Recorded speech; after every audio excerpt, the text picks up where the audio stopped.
जय श्री गणेश दोस्तों। हमारी आज की कहानी का नाम है दुष्टता। कहानी अच्छी लगे तो प्लीज चैनल को सब्सक्राइब कर लीजिएगा। अब शुरू करते हैं कहानी। गायत्री ने अपने मन ही मन एक फैसला किया और आके कमला को फरमान सुना दिया।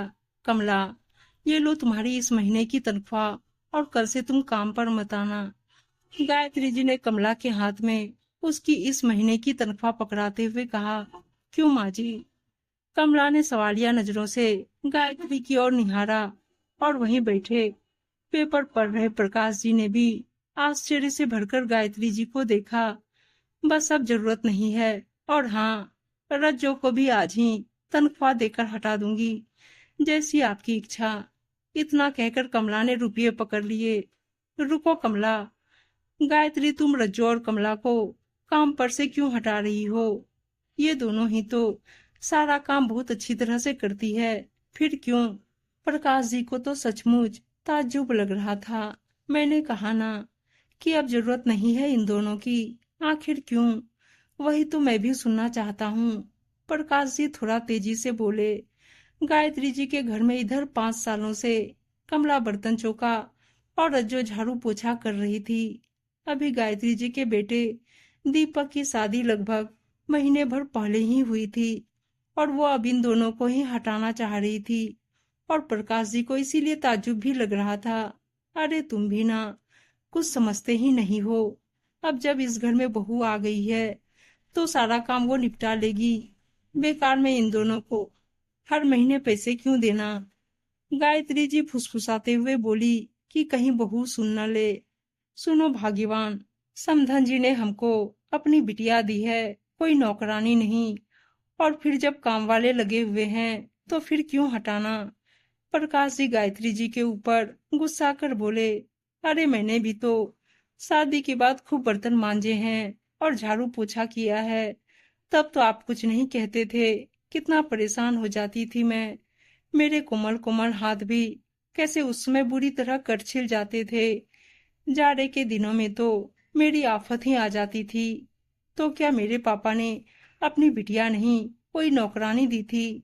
गायत्री जी अपने हाथों को देखकर रुआंसी भी हो आई कि जैसे उसको अभी भी दर्द हो रहा हो।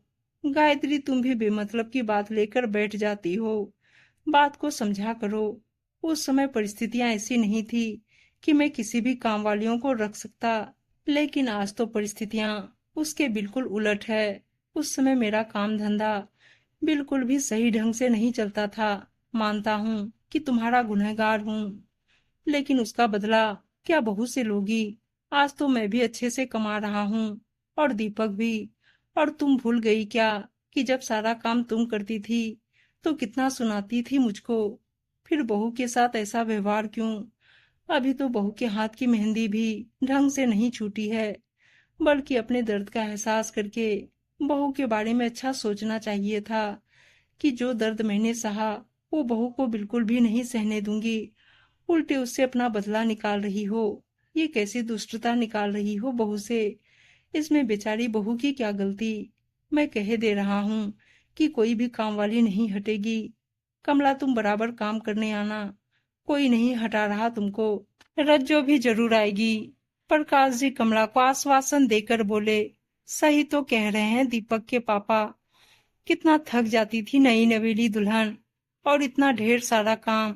और आज अब जब वो सास बन गई तो परिस्थितियां ना होते हुए भी जबरदस्ती बहू के ऊपर वही सब काम थोपना चाह रही थी। गायत्री जी की आंखें झिलमिलाने लगी। सचमुच कितना गलत करने जा रही थी वो, लेकिन अब वो ऐसा नहीं करेगी। कमला सही कह रहे हैं दीपक के पापा। तुम भी रोज काम पर आना, रज्जो को भी आने दूंगी। और जो कुछ भाभी को रसोई में मदद चाहिए हुआ करे वो भी करवा दिया करना। गायत्री की बातों को सुनकर प्रकाश जी की भी आंखें खुशी से चमक उठी। उम्मीद है दोस्तों कहानी अच्छी लगी होगी, और इसी अच्छी कहानियां सुनने के लिए चैनल को सब्सक्राइब और वीडियो को लाइक शेयर जरूर कर दीजिएगा। धन्यवाद दोस्तों।